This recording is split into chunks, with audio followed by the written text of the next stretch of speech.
کہ 3 دوست تھے سفر میں، تو ایک آگے بڑھ گیا اور منزل پر پہنچ گیا، اللہ کے نبی، پھر دوسرا چلا اور وہ منزل پر پہنچ گیا، ابو بکر، اب تیسرا راستے میں ہے۔ اب مسجد میں داخل ہوئے تو آپ کے ادھر ابو بکر تھے، ادھر عمر تھے رضی اللہ عنہ، سامنے صحابہ بیٹھے تھے۔ آپ نے ان سے فرمایا، دیکھ رہے ہو ہاکذا نحشر یوم القیامہ، میں قیامت کے دن ایسے اٹھوں گا، میرے سیدھے ہاتھ ابو بکر ہوگا، الٹے ہاتھ عمر ہوگا۔ ملہم مراد، سارے مرید، ایک شخص مراد، کتنے بڑے آدمی۔ تو صحابہ نے مشورہ کیا کہ فتوحات ہو گئی ہیں، کیسر اور کسریٰ کے خزانے مدینے میں آ گئے ہیں، اور عمر کا وہی حال ہے، وہی مجاہدہ ہے، وہی مشقت ہے، تو اب اسے نرم روٹی کھانی چاہیے۔ حضرت عمر کی روٹی کوئی کھا نہیں سکتا تھا، اٹک جاتی تھی گلے میں، اتنی سخت ہوتی تھی۔ تو انہیں لباس بھی، بڑے بڑے وفود آتے ہیں تو انہیں لباس بھی اچھا پہننا چاہیے، اور کوئی اب خادم رکھ لیں، اتنے غلام ہیں، کوئی خادم اپنی خدمت کے لیے رکھ لیں۔ یہ کون مشورہ کر رہے ہیں؟ زبیر بن عوام، طلحہ بن عبید اللہ، سعد بن ابی وقاص، عبد الرحمن بن عوف، علی بن ابی طالب، ابو عبیدہ بن جراح، 6 اصحاب عشرات المبشرہ میں سے 6 آدمی یہ مشورہ کر رہے ہیں۔ حضرت علی نے کہا، مانے گا نہیں، جو تم مرضی کر لو۔ حضرت علی نے کہا نہیں مانے گا، کہا نہیں، ہم انشاءاللہ منوائیں گے، ہم خود نہیں جاتے، ہم حضرت عائشہ کو بھیجتے اور حضرت حفصہ کو بھیجتے، دونوں امہات المومنین ہیں اور ایک بیٹی ہے، تو ان کی ضرور مانیں گے۔ تو یہ دونوں تشریف لائیں اور متکلم بنی حضرت عائشہ، کامر المومنین، آج آپ سے ایک بات کرنی ہے۔ کہنے لگے، کہو۔ کہنے لگے، اللہ کے رسول کے دور میں نہ دنیا آئی، نہ اللہ کے نبی نے دنیا کا ارادہ کیا، تو وہ مشقت میں گزر گئے۔ میرے باپ ابو بکر کے دور میں دنیا کی فتوحات نہ آئیں، نہ انہوں نے ارادہ کیا، وہ بھی گزر گئے۔ اب اللہ نے آپ کے لیے دنیا مسخر کر دی ہے، اور لہر بہر ہے، اور آپ کا وہی حال ہے، آپ کچھ نرمی کریں۔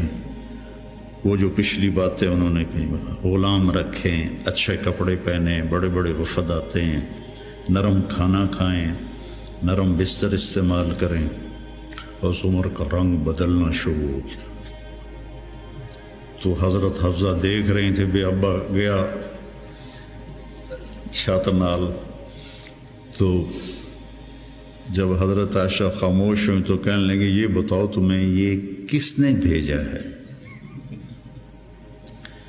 تو کہنے لگی، پہلے کوئی ہاں نہ کرو تو پھر ہم بتائیں گے۔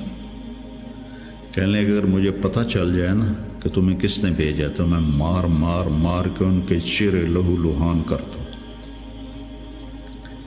پھر فرمانے لگے، حفصہ تو گھر والی ہے نا، یہ بتا، کبھی اللہ کے نبی نے 2 ٹائم کھانا کھایا؟ زندگی میں کبھی 2 وقت کھانا کھایا؟ وہ کہنے لگی نہیں۔ فرمانے لگے، صبح کھاتے تھے تو شام نہیں کھاتے تھے، شام کو کھاتے تھے تو صبح نہیں کھاتے تھے، کہ جی اللہم نعم۔ ایک دفعہ تو نے ایک چھوٹے سے میز پر کھانا رکھ کے دیا تھا، تمہیں یاد ہے؟ تو اللہ کے نبی نے اٹھا کے زمین پہ رکھ لیا تھا اور کہا تھا، آکل کما یاکل العبد، کہ جی اللہم نعم۔ تمہیں یاد ہے اللہ کے نبی کا ایک ہی جوڑا ہوتا تھا، اور اسے وہ خود دھوتے تھے، اور بعض اوقات وہ خشک نہیں ہوتا تھا، اور بلال آ جاتے، یا رسول اللہ الصلاۃ، تو آپ کہتے ابھی میرے کپڑے خشک نہیں ہوئے، یہاں تک کہ نماز تاخیر ہو جاتی تھی اور آپ وہ خشک ہو کر اس کو پہن کے جا کے نماز پڑھاتے تھے۔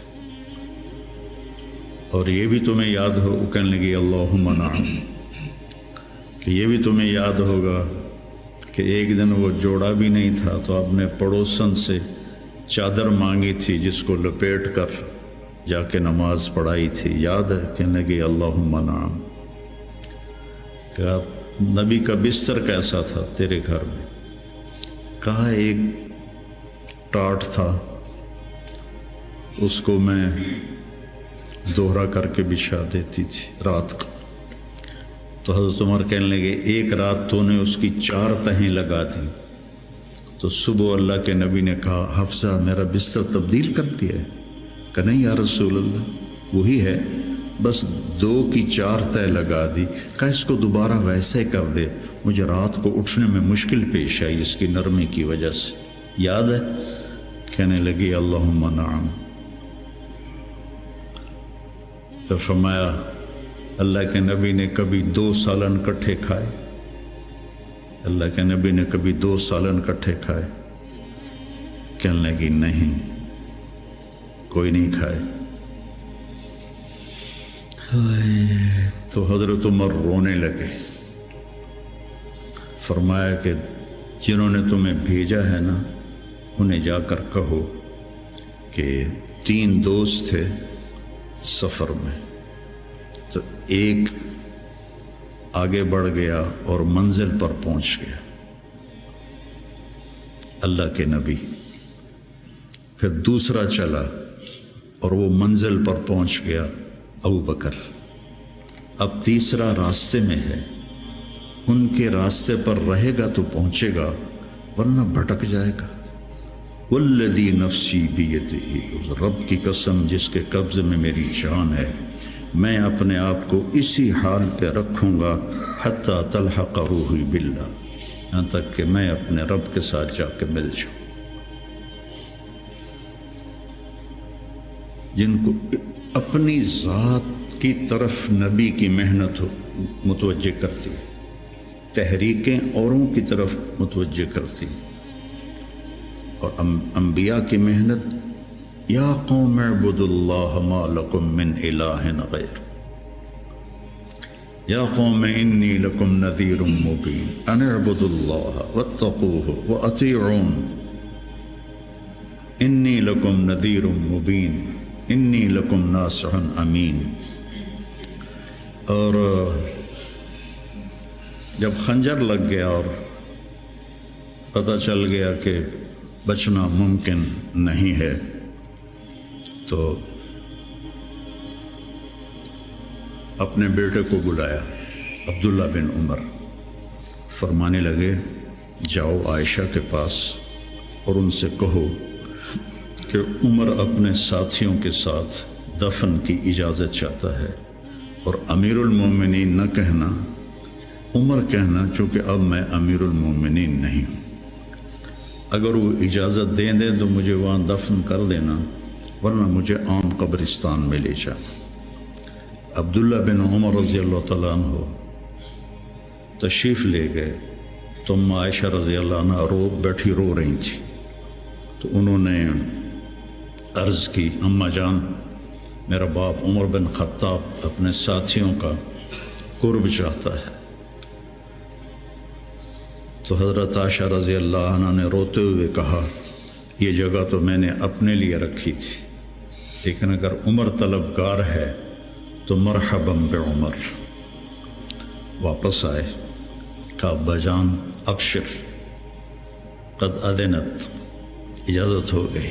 کہ بیٹا ممکن ہے میرے شرم میں کہا ہو، جب میں مر جاؤں نا پھر دوبارہ میرا جنازہ لے جانا اور باہر رکھ دینا، اور پھر ایک دفعہ دوبارہ پوچھنا، اگر اس وقت اجازت ملے پھر مجھے اندر لے جانا۔ اتنے میں حضرت علی آئے تو بڑے گھبرائے ہوئے تھے، تو حضرت علی نے پوچھا اتخاف من الموت؟ کہا نہیں، الذی بعد الموت، الذی بعد الموت، جس ہستی نے 22 لاکھ مربع میل میں اسلام پھیلایا، تو کہنے لگے ڈرو نہیں، میں نے کئی دفعہ سنا کہ اللہ کے نبی نے کہا خرجت انا و ابو بکر و عمر، دخلت انا و ابو بکر و عمر، جیت انا و ابو بکر و عمر و سیدہ کہول اہل الجنہ ابو بکر و عمر۔ کہ میں نے کئی دفعہ سنا، حضرت حسن بھی ساتھ۔ تو کہنے لگے قیامت کے دن گواہی دو گے میری؟ کہا میں بھی دوں گا، حسن بھی دے گا، میں بھی دوں گا، حسن بھی دے گا۔ تو حضرت علی چلے گئے، تو موت کی آہٹ محسوس کی، تو عبداللہ بن عمر نے گود میں سر رکھا ہوا تھا، کہنے لگے عبداللہ میرا سر زمین پر ڈال دے۔ انہوں نے پنڈلی پہ رکھ لیا، اے حق، سنتے نہیں ہو میں نے کیا کہا، مجھے زمین پہ ڈال دے۔ انہوں نے سر زمین پہ رکھ دیا، تو اپنا چہرہ زمین میں ایسے رگڑنا شروع کیا، ایسے ویل لک یا عمر ان لم یغفر لک ربک، یہ کہنا شروع کیا، ویل لک یا عمر ان لم یغفر لک ربک، ویل لک یا عمر، ویل لک ولامک یا عمر ان لم یغفر لک ربک۔ یہ کہتے کہتے جان نکل گئی، اور لوگ اکٹھے ہوئے۔ تو حضرت عبداللہ ابن عباس کہتے ہیں کہ کسی نے میرے کندھے پہ ہاتھ رکھا، تو میں نے مڑ کے دیکھا تو علی تھے، رو رہے تھے، کہہ رہے تھے کہ نہیں، بات کی بات، حضرت صہیب رومی نے جنازہ پڑھایا، وصیت کی تھی میرا جنازہ صہیب پڑھائے۔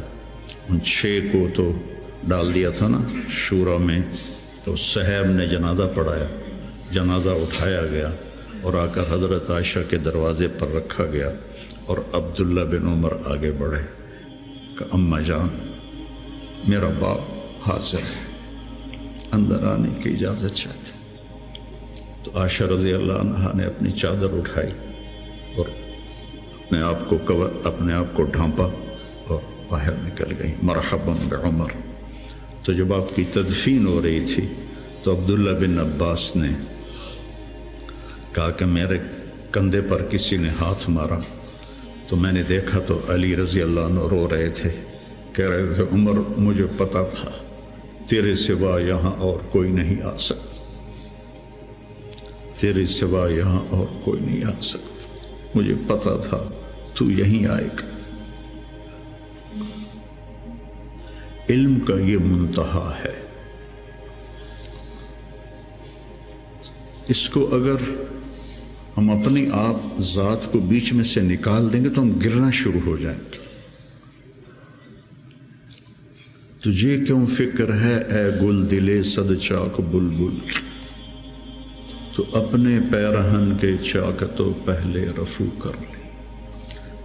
عائشہ رضی اللہ عنہ موت کی سکرات میں تھی، تو عبداللہ ابن عباس رضی اللہ عنہ نے آنے کی اجازت چاہی، تو جنگ جمل کے بعد سے بول چال بند تھی، کیونکہ عبداللہ ابن عباس حضرت علی کی طرف سے لڑے تھے باقاعدہ۔ تو آپ کے پاس عبداللہ بن زبیر اور مسور بن مخرمہ رضی اللہ عنہ بیٹھے ہوئے تھے، تو حضرت عائشہ رضی اللہ عنہ خاموش ہو گئی، اتنا اثر تھا اس بات کا۔ تو ان کا حبر الامہ ہے اور ابن عم الرسول ہیں، اجازت دے دے۔ تو حضرت عائشہ روئے جا رہی تھی اور ان کی بڑی چادر آنسوں سے بھیگ چکی تھی، ساری چادر۔ جب وہ آئے تو کہنے لگے اماں جان آپ کیوں رو رہی ہیں؟ آپ کے اور نبی کی ملاقات میں صرف اتنی دیر ہے کہ یہ جان نکلے اور آپ اللہ کے رسول کے پاس پہنچ جائیں۔ کہنے لگے عبداللہ مجھے دھوکہ نہ دے، کاش میری ماں نے مجھے جنا ہی نہ ہوتا، مجھے بہلاوا نہ دے، مجھے دھوکہ نہ دے۔ اور اللہ کے نبی نے کہا تھا یا عائشہ انہو لیہون علی الموت ان اریتکی زوجتی فی الجنہ، عائشہ مجھے مرنا آسان ہو گیا ہے کہ مجھے پتہ چلا ہے تو جنت میں میری بیوی ہے۔ اور وہ رو رہی تھی۔ تو میرے عزیزو، اپنی ذات کو نہ بھولو، اپنی ذات کو سامنے رکھو گے تو آپ ترقی کرو گے، اپنی ذات کو بھلا دو گے اور عیب پکڑتے پکڑتے، کمیاں پکڑتے پکڑتے آپ کو اپنا آپ بھول جائے گا۔